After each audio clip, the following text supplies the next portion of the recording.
Hey, everybody out there on YouTube. This is Story Dude. Once again, I am here, and I'm going to read some stories for you. Let's dive right in and see what people are talking about on the internet today. Am I the a-hole for blowing up my girlfriend because she keeps zoning out?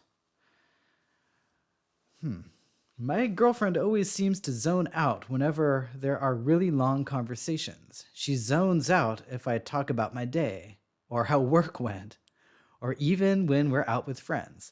And when we call attention to this, she always says it's because it was pretty boring. I asked her if she might have ADHD, and she's trying to make an appointment with a therapist, but hasn't been able to, and as of yet, she's still looking.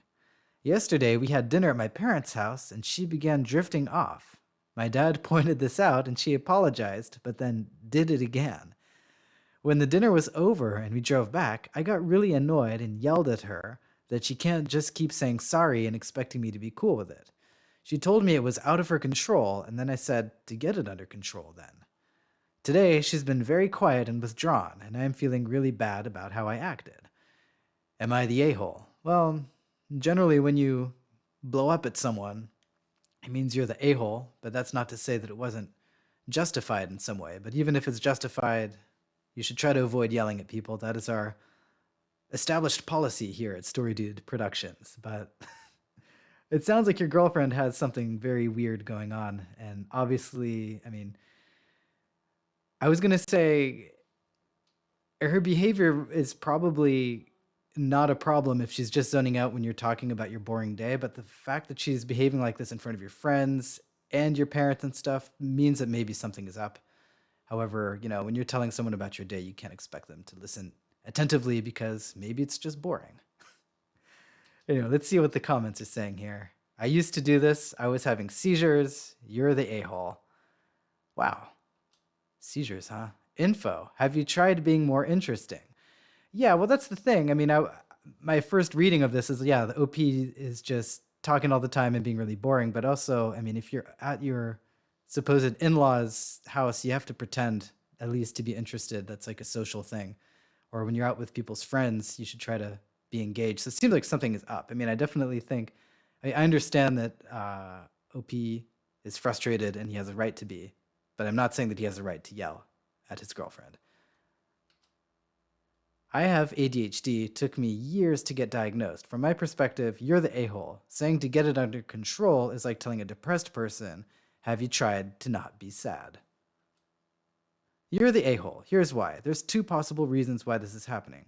Possible reason one, she has a neurological issue that's out of her control, in which case you're the a-hole for getting angry.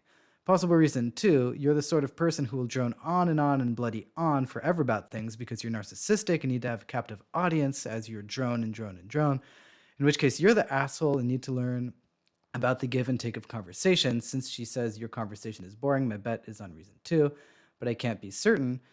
Option three is your girlfriend just likes to space out. And I think that's why I am a little bit more on OP's side is, full disclosure, I do this a lot to people. I space out horrendously at all times because I'm oftentimes bored when I'm talking to people. And I go deep into my thoughts. I'm thinking about music. I'm thinking about my day, my future, my past, whatever. And I've been called out on it, and it's not cool when I do that. And I really try to make an effort not to space out all the time. So it's possible that your girlfriend is the kind of person who does this, in which case it's really not cool. And I've had people yell at me, my ex-girlfriends, my current wife, and I feel that it's kind of justified because, I shouldn't be doing this to people. And there's a chance that the OP's girlfriend is kind of doing the same thing. So just my input here. Info. Are you having a conversation or just talking at her without letting her talk at all? Because I've dated those guys, and of course I was nodding off as they blabbered on about themselves and asking me nothing about myself or my day. True, but we're not addressing the fact that she did this at the dinner with the parents and also when they're out with friends. So I don't think it's just OP being boring. There's lots of different outcomes to this story, and I look forward to hearing what people think in the comments here. Am I the a-hole for buying lower grade steaks when my in-laws visit and serving my mom and dad Wagyu? Sounds like it, but maybe OP has a good reason for this. My wife and I live far away from both of our sets of parents. We visit them a couple of times a year, and they visit us about the same. My mom and dad love food. They will buy pounds of garlic and leave it in a rice maker for a month to make black garlic. They plan their vacations around amazing restaurants. My in laws are lovely people, but boiling chicken drumsticks is fancy for them. And they refuse to eat steak that isn't well done. I discovered this the first time I went to their home for dinner. I wasn't even asked how I like my steak. Everyone got a well done steak. It took me years to convince my wife to try a medium rare steak. Now she loves them. I bought some beautiful prime steak for them when they came over when we moved in together. I made theirs medium well, and I died a little inside. Her dad took it back to the grill and destroyed them. So now I buy select grade meat. I've been buying some excellent quality Wagyu for when my parents visit, not every single time, maybe once a year.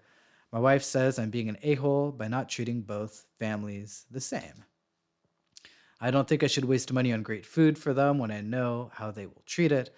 I think you're the a-hole, OP, because everyone can enjoy their food however they want. And if they're, destroying their steaks, for them, they're having it the way they like. And it's something that's important to learn. And it's been something that's been really hard for me to learn, having lived in different countries where people appreciate things in a different way. For example, I've brought really nice wine to meals in countries where they drink the wine after coffee, after the dinner. And I was like trying to serve people the wine during the meal so we could enjoy it with the nice meat I'd prepared. And all the wine glasses sat untouched until the end of the meal when people had just had coffee and basically just ruined the experience of the wine. And I had to realize that I just have to let it go. People enjoy things the way they do. And, I would not feel good about, serving bad wine to people at my dinners because they don't drink it exactly the way I want. So that's just my thought here.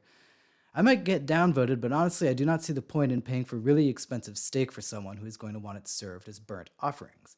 They certainly won't understand the difference, not the a-hole. I don't know. I think that well done steak is good if it is a good piece of meat or a bad piece of meat. It can make a slight difference. Obviously, the difference between good and bad meat is going to be more tangible with, when it's cooked correctly, but not the a-hole. But perhaps you can think of something else your in-laws would appreciate a splurge on: drinks, desserts, or even an experience that would be meaningful to them. And more importantly, make your wife feel heard, validated, and like her family is important to you. Yeah, maybe this is kind of putting things in a way that I could not, because it really is just about symbolic gestures. That's what really matters. It doesn't really matter how things taste or whatnot. I think this comment hits the nail on the head, so to speak, because you just have to make it look like you're trying.